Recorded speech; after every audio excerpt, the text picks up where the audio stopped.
Toxic positivity.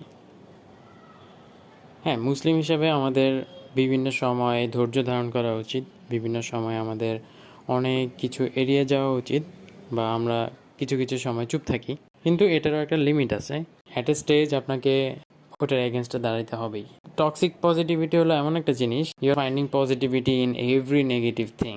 লাইফে যত খারাপ কিছু হইতে পারে, আপনি আরেকজনের থেকে ডমিনেটেড হইতেছেন, আরেকজনের থেকে আপনি অ্যাবিউজড হইতেছেন, আরেকজনের থেকে আপনি মিস ইউজড হইতেছেন, তারপরেও আপনি পজিটিভিটি ধরে রাখছেন যে না, আমি তো ভালো মানুষ, আমাকে ইউজ করুক, সমস্যা নাই, I will play the victim card, তাও আমি এটার এগেনস্টে কিছু বলবো না।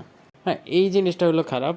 আর এই ভিকটিম কার্ড প্লে করতে যারা মজা পাওয়া যায়, তারা লাইফে সবসময় দেখবেন যে না না, আমার লাইফে এটা হইতেছে না, কেন হইতেছে না, হ্যান ত্যান, আর এই জানেন আমার লাগে না, এটা হয়ে গেছে। ওরা কি করে, এই ভিকটিম কার্ডটা প্লে করে করে ওইখানেই ওরা কমফোর্ট জোনটা খুঁজে পায়। আরেকজন যখন ওদেরকে এমপ্যাথি দেয়, তখন ওদের ওইটা ভাল লাগে, অ্যান্ড ওরা ইনোসেন্ট শাস্তে বেশি পছন্দ করে। যখনই কেউ কাউকে অ্যাবিউজ করতে নেয় বা মিস ইউজ করতে নেয়, তখন অবশ্যই সেটার এগেনস্টে অন্তত কিছুর একটা স্ট্যান্ড থাকা উচিত, তাই না? অন্তত এগেনস্টে কিছু একটা বলা উচিত, যেন ওই জিনিসটা স্টপ হয়, বা অন্তত ফর সার্টেন টাইম পিরিয়ড ওটা যেন স্টপ হয়। এখন আমরা বিভিন্নভাবে বিভিন্ন মানুষের কাছ থেকে অ্যাবিউজড হই বা মিস ইউজড হই।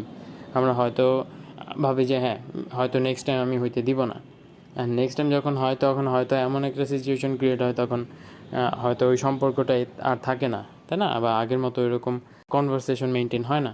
তো এই জিনিসটা যতটুকু আগে সম্ভব, যতটুকু ইনডাইরেক্টলি সম্ভব বুঝায় দেওয়া উচিত যে this is not going right, আমি এটা পছন্দ করি না, অ্যান্ড এটা যত তাড়াতাড়ি সম্ভব স্টপ হওয়া উচিত, না হলে this can effect the relationship. এখন এই রিলেশনশিপ ফ্রেন্ডের সাথে হইতে পারে, ফ্যামিলি মেম্বারদের সাথে হইতে পারে, বাইরের কারোর সাথে হইতে পারে, বিজনেস রিলেশনশিপ হইতে পারে, ক্লায়েন্টের সাথে রিলেশনশিপ হইতে পারে, এনি রিলেশনশিপ, তাই না?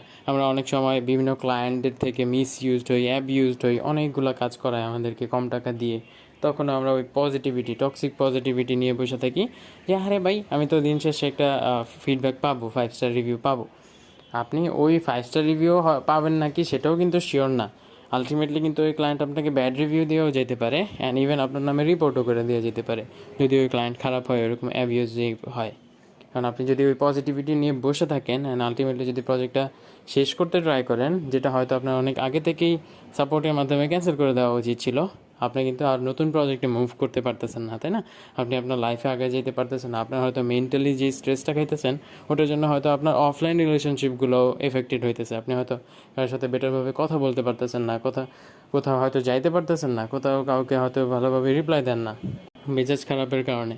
তো হ্যাঁ, জাস্ট একটা এক্সাম্পল দিলাম যে টক্সিক পজিটিভিটি আপনার কোন কোন ক্ষেত্রে কতটুকুভাবে এফেক্ট করতে পারে, কারণ এটা যে কোনো কিছুর ক্ষেত্রে হইতে পারে। তো হ্যাঁ, বাকিটা আপনার ডিসিশন, যে আপনি কোনখানে গিয়ে রিয়েলাইজ করবেন যে you are being the toxic positivity mode, যেখানে আপনার কোনো গ্রোথ হইতেছে না, যত হইতেছে আপনার লস হইতেছে, অ্যান্ড ওইটা যত তাড়াতাড়ি সম্ভব স্টপ করে দেওয়া উচিত, তাহলে আপনার বিগার লস থেকে আপনি বাঁচবেন।